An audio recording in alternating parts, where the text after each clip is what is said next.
काय एकटीच आलीस?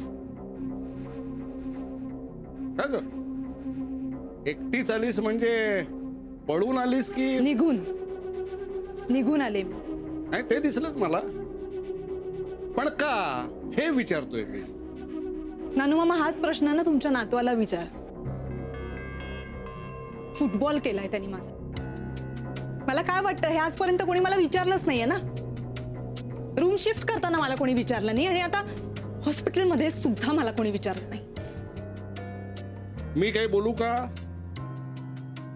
मी लक्ष घालण्याची काही गरज आहे का? अरे वा नानू मामा, तुम्ही माझ्या बाजूने बोलणार खरं की काय? हा नानू मामा तुझ्याच काय, पण कुणाच्याही बाजूने बोलत नाही. ज्याची बाजू योग्य त्याच्याच बाजूने बोलतो. त्याच्याकडे वशिलेबाजी चालत नाही. ओळखी पाळखीचा तर मुळी उपयोगच नाही. मग ओरडा ना तुमच्या लाडक्या नातवाला, खडचवा त्याला, बोला तुम्ही माझ्या बाजूने. हो, पण त्याआधी योग्य कोण ते कळायला हवं ना. अच्छा, म्हणजे योग्य कोण ते आता तुम्ही ठरवणार नानू मामा. उत्तमच आहे ना मग. म्हणजे आपला तो विक्रांत आणि परक्याची ती मोनिका, बरोबर ना? प्लीज माझ्यासाठी कोणीही काहीही करायची गरज नाहीये. माझं काय करायचं ते मी बघून घेईन. आले मोठी मदत करायला. घ्या, म्हणजे ज्याचं करावं भलं तो म्हणतो माझाच बैल रिकामा.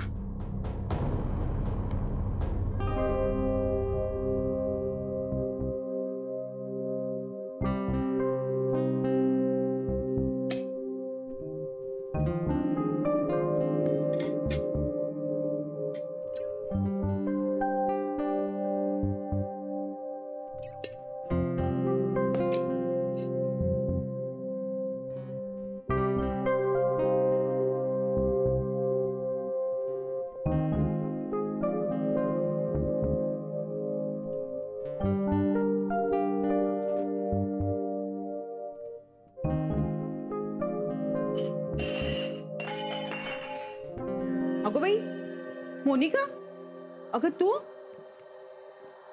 कशी काय आता? हा, आले मी. भूक लागली मला. भूक? अगं पण मी 2 डबे फळं सगळं पाठवलं होतं की. नाही खाल्ला मी डबा. का? आणि तू एकटीच कशी काय आलीस? विक्रांत कुठे? अजून कुठे असणार आई? हॉस्पिटल शिवाय विक्रांतना काही सुचतं का? अगं बाई, म्हणजे विक्रांत अजून हॉस्पिटलमध्येच आहे? त्यांनी मला खायचं प्यायचं सुद्धा काही विचारलं नाही, काहीच नाही. का? आणि मानसी कुठे?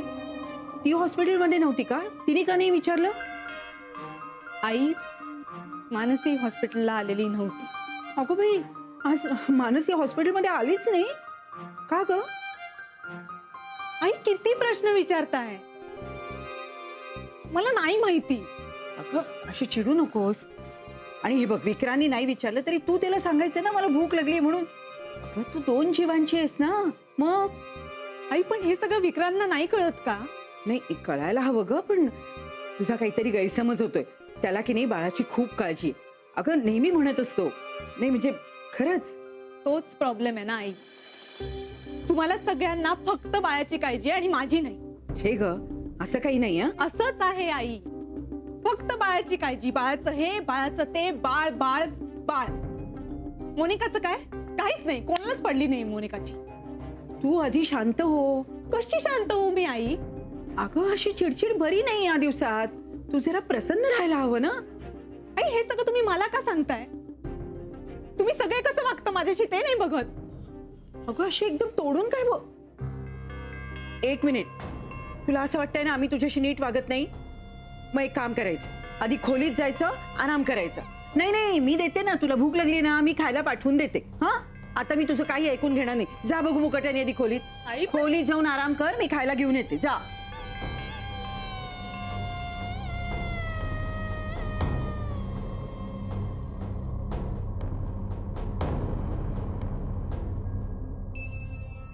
अगो बाई,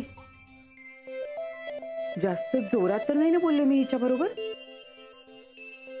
पण सासूबाईंनी असंच सांगितलंय ना तिच्यावर ओरड, तिला रागव. काय करू? जाऊ दे, मी आधी ना काहीतरी खायला करते, नाही तर हिची चिडचिड वाढायची.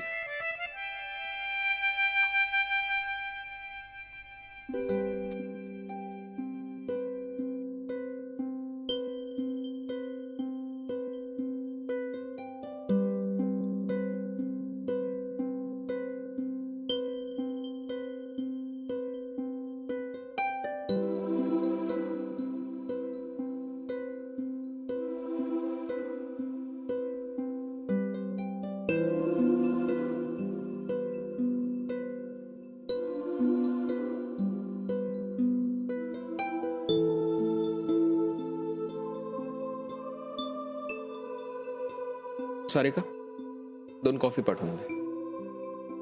थँक्यू.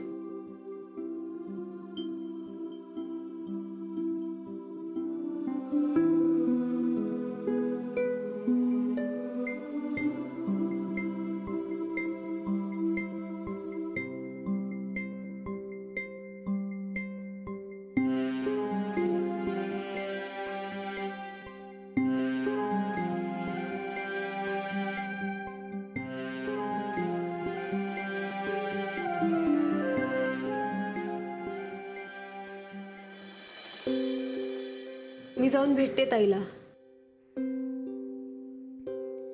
आत्ता मला कळतंय मी नीट नाही बोलले तिच्याशी. अशा अवस्थेत तरी मी तिला हे सगळं बोलायला नको होतं. चुकलंच माझं. तुझं काहीही चुकलेलं नाहीये. नाही विक्रांत, आता मला सगळं आठवतंय. रागाच्या भरात मी हो, पण राग उगाच आला नव्हता ना तुला. तिने काहीतरी चुकीचं केलं, ती चुकीची वागली म्हणून तुला राग आला, हो ना? हो. मग अशा परिस्थितीत तू जे केलंयस ते चुकीचं कसं काय ठरू शकतं, जरा सांगशील का मला? मी तिला कर्तव्यांवरून, मालकी हक्कावरून बरंच काही बोलले. मग काय चुकीचं बोललीस तू? तू तिला कर्तव्यांची जाणीव करून दिलीस. ह्यात तुझं काहीही चुकलेलं नाहीये मानस. पण सूर चुकला माझा. आणि ज्यांची चूक झाली आहे ना त्यांना समजवायचा हाच सूर असतो मानसी, लक्षात ठेव. आणि मी इतकंच सांगेन की तू आणि तुझे आजी आजोबा, तुम्ही मोनिकाला समजावल्यानंतर परत माफी मागायला गेलात ना, हीच चूक केली.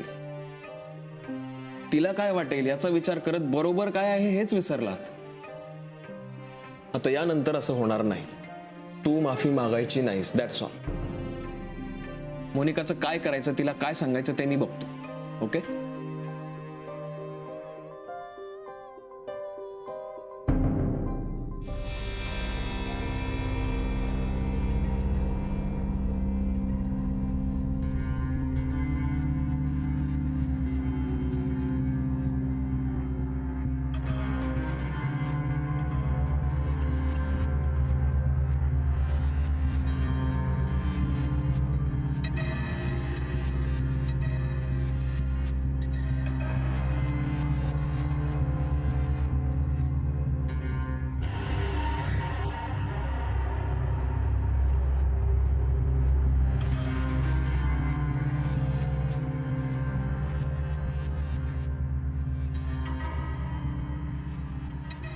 विक्रांत, तू मला सॉरी म्हणायलाच हवंस.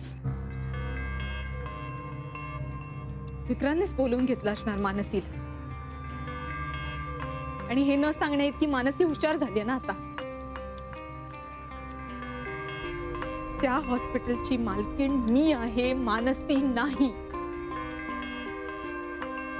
सांगून सुद्धा मानसी कशी येऊ शकते तिकडे? नाही विक्रांत, तू मला सॉरी म्हणायलाच हवं. That's it. येऊ का?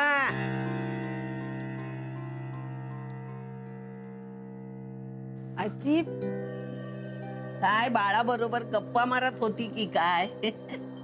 नाही नाही नाही, मधून मधून न पोटातल्या बाळाशी गप्पा माराव्या. बाळ म्हणे नेहमी ऐकत असतं असल्या गप्पा. म्हणजे असं गर्भसंस्कारात सांगितलंय. हो, गप्पा मारत जाईन ना.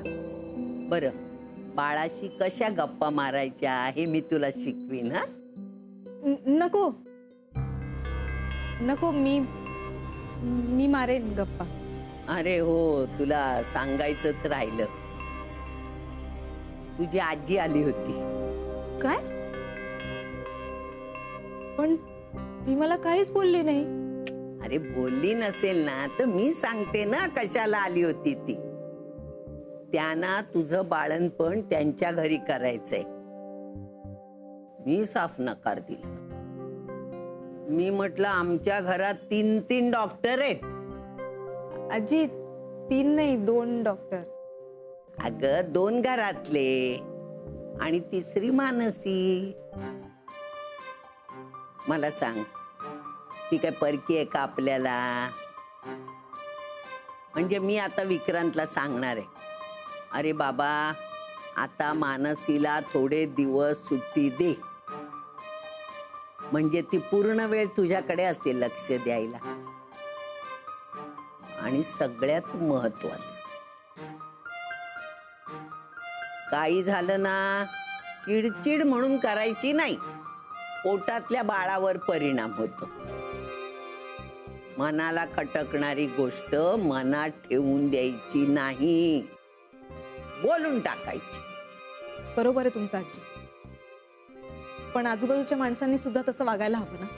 हे बघ, कोणी ऐकत नसेल ना तर तू लक्ष देऊ नको.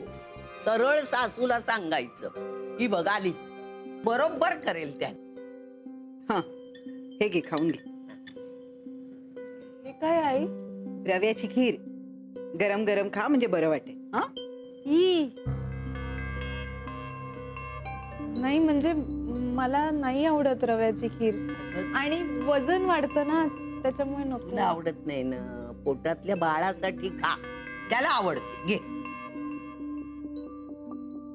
बरं, मी रव्याची खीर पोटातल्या बाळासाठी खाते, मग मला नूडल्स हवेत. ए नूडल पुडल काय खायचं नाही. हा, पोटभरीचं खायचं. जिभेचे चोचले कसले पुरवतेस? मी बघते. खा खा ते.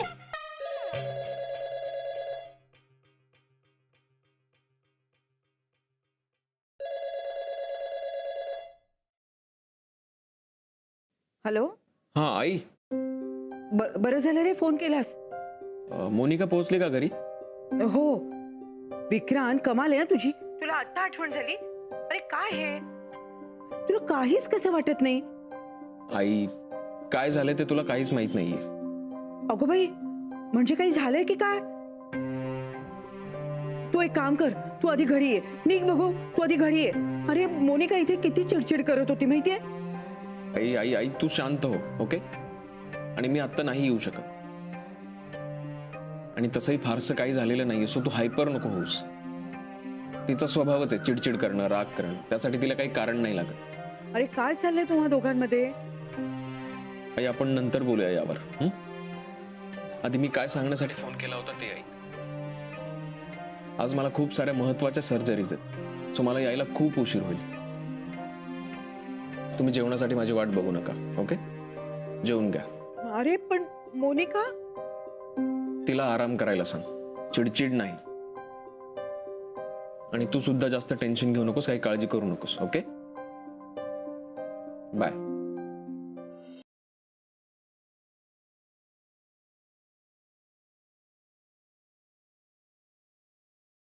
हा, ओटी रेडी झाला? ओके. पेशंटच्या रिलेटिव्स कडनं फॉर्म भरून घेतला? गुड. हा, आपल्याकडे वेळ नाहीये. रिपोर्ट्स आले? मला लवकरात लवकर पाठवून द्या, ओके? Okay, fast.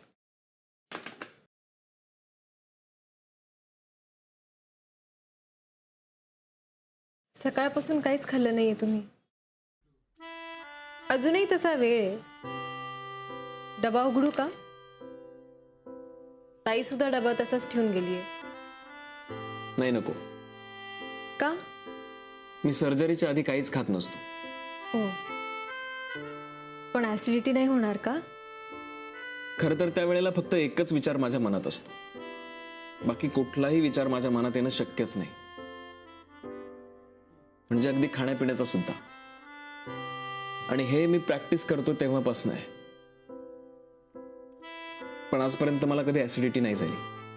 खरंच खूप शिकण्यासारखं आहे तुमच्याकडून. ह्याला म्हणतात आदर देऊन अपमान करणं. का, काय झालं? माझं काही चुकलं का? माझे केस पांढरे झालेत का? किंवा माझ्या चेहऱ्यावर सुरकुत आहे? नाही. का? मग हे आहो काय लावलंयस तू?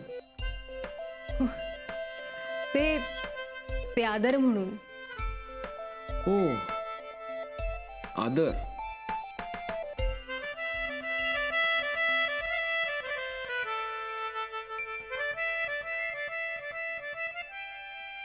मानसी मॅम, तुम्ही कशा आहात? सगळं ठीक आहे ना? काय विक्रांत? अगं मग तुला आदर द्यायला हवा ना मी सुद्धा. अहो तुम्ही उभ्या का? बसा की. प्लीज विक्रांत, नका करू असं. जर मी तुला अरे तुरे करतोय तर तू सुद्धा मला अरे तुरेच करायला पाहिजे, नाही का? आय डोंट नो मला ते जमेल की नाही. मग हा नियम समज. आदर देतेस ना, मग सांगितलेलं पण ऐकायलाच पाहिजे. ओके, मी प्रयत्न करेन.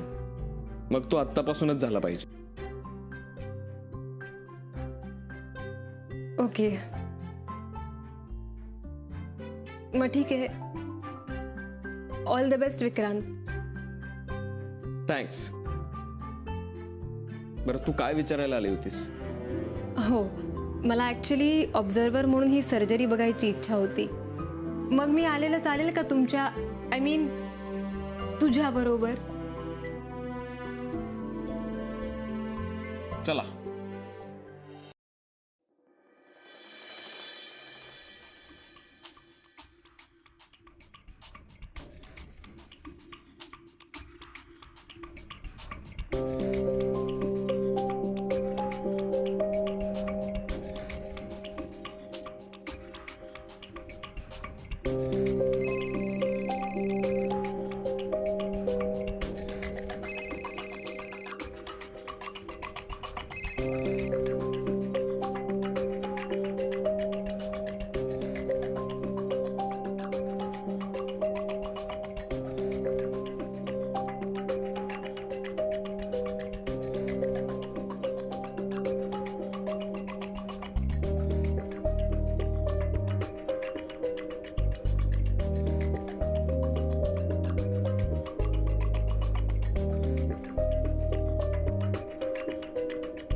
हा ताई,